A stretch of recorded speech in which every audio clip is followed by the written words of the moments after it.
You're listening to HowStreet.com radio, available online at TalkDigitalNetwork.com. Welcome to HowStreet.com radio, the online source for market opinions. Here is Jim Goddard. My guest is Mish Shedlock, editor of Mish's Global Economic Trend Analysis. Welcome to the show, Mish. Hey, a pleasure to be back on, Jim. Has your phone been vibrating off the table? Well, actually, my email's been going through the roof here, and I had a significant increase in blog traffic on Monday. It goes hand in hand, though. This is what happens on economic websites whenever the stock market volatility increases, Jim. Now, we've talked for months about how volatile the markets would become, that if you're betting on the equity markets right now, you're throwing good money after bad. And yet, why did it take a giant crash on Monday for people to finally pay attention? I'm not sure they're paying attention yet. What makes you think they're doing that? They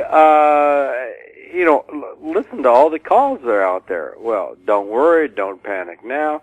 Here, let me give you the number one rule of panic, Jim. The rule of panic is to make sure you panic before everyone else does, not after. I don't think we've seen panic yet.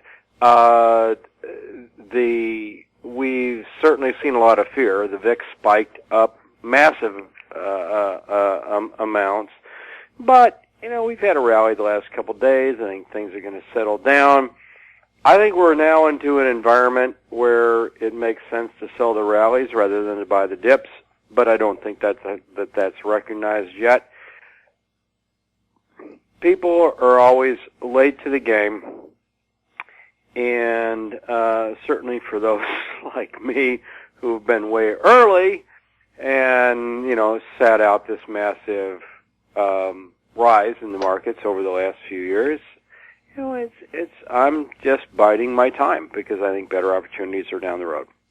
In ancient Roman times, the wise emperors always said, pay attention to what's happening in the provinces because sooner or later it's going to come home. I think the Shanghai market was a pretty good indicator of what's happening in the provinces. Yeah, that's a very good point. We've seen a lot of stress in emerging markets. We've seen a lot of stress in China. The weird thing about this, and I've commented about this before, but market commentators are just now picking up on it. In 2008, I said the Asian markets, commodities, China were not going to decouple from the rest of the world. Then I got into a big debate with Peter Schiff over that, who thought decoupling was a great word, and I said this is complete idiocy. And now we're seeing the same thing in reverse. For the last year and a half or so, I've said that the U.S. economy is not going to decouple from the rest of the world, which is now clearly in a slowdown, especially China. So we finally saw over the last week or so, hints that was the correct viewpoint, and I think we're going to see more and more and more of that over, the next year or two to come. I've been told we're going to see false highs and false bottoms, and it's going to take a long time to shake this whole thing out. Now, I don't know who said that, but that sounds reasonable. No one knows. Look, we're all guessing, Jim. We're all guessing here about where the market's headed. However, we can look at a smooth PE ratio and say this market is insanely overvalued. Now, China was even more insanely overvalued, but the U.S., Canada, everywhere, globally, the markets have been overvalued, and they've been overvalued because QE and various stimulus plans by central banks have put a floor onto the markets. However, that floor gave way in China, and it's reasonable to assume that floor is going to give way in other places. It doesn't have to happen as a crash, though. We could drift lower and lower and lower and lower and lower and lower, as Japan did for 2 decades. With rallies in between, that made it look like the bottom was in, but the bottom was never in. Actually, that would be the pain trade, and I'm almost leaning towards that scenario here in my mind, because, everyone has been so conditioned, that after every major bump, well, it's time to get back in, time to get back in, time to get back in. It took Japan 2 decades to realize, for everyone to give up. And they gave up. And guess what happened after everyone gave up? The stock market finally rallied. So it's conceivable that the same thing happens here in the U.S. And in fact, I think that's the most likely scenario at this point, rather than an outright crash like we saw in 2008. Is there such a thing as a soft landing from a situation like this? Is there a soft landing? Well, that's a good one. I guess it depends on your definition of soft landing. I suppose if we just slowly drip down or go sideways for 5 years, that's a soft landing. Soft landing.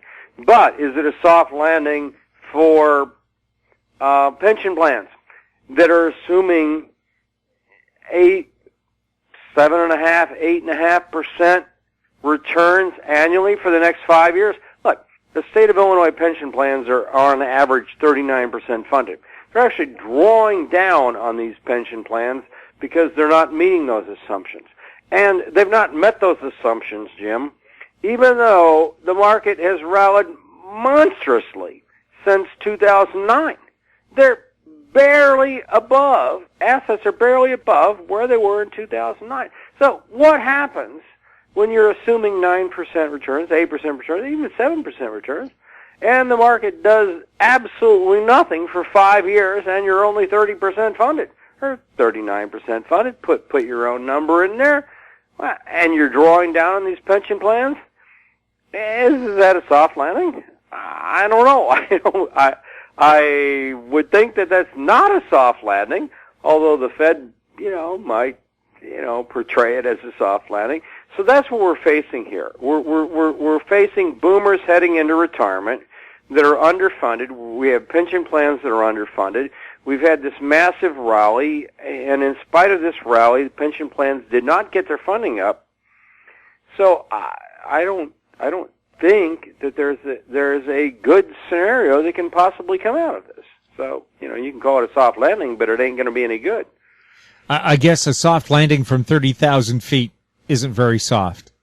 Well, yeah, maybe a soft landing means you survive. You're not totally wiped out. That's what we're talking about here. We'll have more with Miike, Mish, Shedlock right after this. More and more people are looking to the internet for intelligent, riveting, and thought-provoking interviews. To advertise on the Goddard Report and TalkDigitalNetwork.com, call 604-699-8600, 604-699-8600. Welcome back. We're speaking with Miike, Mish, Shedlock. Both Canada and the U.S. are into election campaigns, all kinds of finger-pointing going on. I'm the smartest guy. I'm the one to guide you through this. Can you believe any promise made when you're going into an election? Oh, sure. You can believe mine.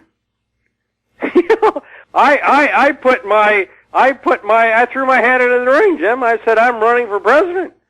The only problem is on the platform that I put out there, I can't possibly be elected. So, can you believe any platform of any person that can be elected? No, the answer is no. They're all trying to say things that will get them elected. I'm, trying to say, I don't know, not that I'm the purveyor of truth here, but I'm willing to state what's on my mind and what I would really do, not what I think people want to hear in order to get me elected. So anyone who does that can't get elected. So, it was sort of a spoof out there, but I put my platform out there, and I said what I would do. I would get rid of the Fed. I would, a free market economy. I would get rid of all subsidies on crops. I would have genuine free trade. I would look at giving free services to immigrants. I would do all kinds of things. I certainly wouldn't build a wall. But these are the kind. I would get rid of unions. I would get rid of collective bargaining. I would cut military spending. Wow. Let's just look at the last two, Jim. I would cut military spending. I'm already buzzed out here on having any chance for the Republican nomination. And when I say, I would end collective bargaining for public unions, I'm buzzed out immediately on getting elected for any Democratic platform. So, you say those, so those just are two positions that are without a doubt need to be done. Yet, anyone that takes either one of those positions is in a position where they, especially if you take both of them, you cannot get nominated as either the Republican nominee or the Democratic nominee. So that's those are my positions, and so even if I was a serious candidate here, I would have no chance. Meanwhile, Trump is out there gaining votes, offending people left and right. This guy has no chance of being elected. He's a clown. Yet he's hitting some buzzwords over immigration, over protectionism, over China, over some other things that appeals to a certain segment of the population. And people say, oh, look at this. So he's doing, the things that need to be said to get nominated, and Hillary and others are doing things they need to get set for the Democrats to get nominated. No one is saying things that need to be said for where this country really needs to go. I mean, when it comes to military spending, do you really have to intervene in every little minor conflict? How much does America have to spend to actually defend itself? And I guess you have to include Mexico and Canada, because if we go, of course, America would be threatened. That's just it. You make these kind of claims, and the Republicans are against this deal that Obama worked out with Iran. And my gosh, it's actually the highlight of his presidency. It's something that I want to stand up and actually say, this guy did something right. But the state of politics is such that you cannot admit the other party ever did anything right, even to the point where Obamacare and Romneycare were exactly the same thing. Mitt Romney, in the last election, was running against Romneycare. That is the state of affairs. I actually also believe this, that Hillary Clinton would have gotten the nomination over Barack Obama had she only come out and said, you know what, I screwed up. I made a mistake. I should not have voted for the war in Iraq. She would have gained some credibility. Instead, she defended that position that going to the war in Iraq was the right thing to do. The public saw through that and said, we've had enough. Instead, they voted for the guy who said, what was the campaign? Something you can believe in. People believed, but it was a farce. Change you can believe in. Well, people believed in change. Well, and they did, but there was no change. All we got was a very continuation of the same policies of the previous administration. No cutbacks in military spending. Obama pledged that he would get us out of Guantanamo and Cuba. He didn't do that. Should the president give back the $1 million Nobel Peace Prize money? Well, I don't know.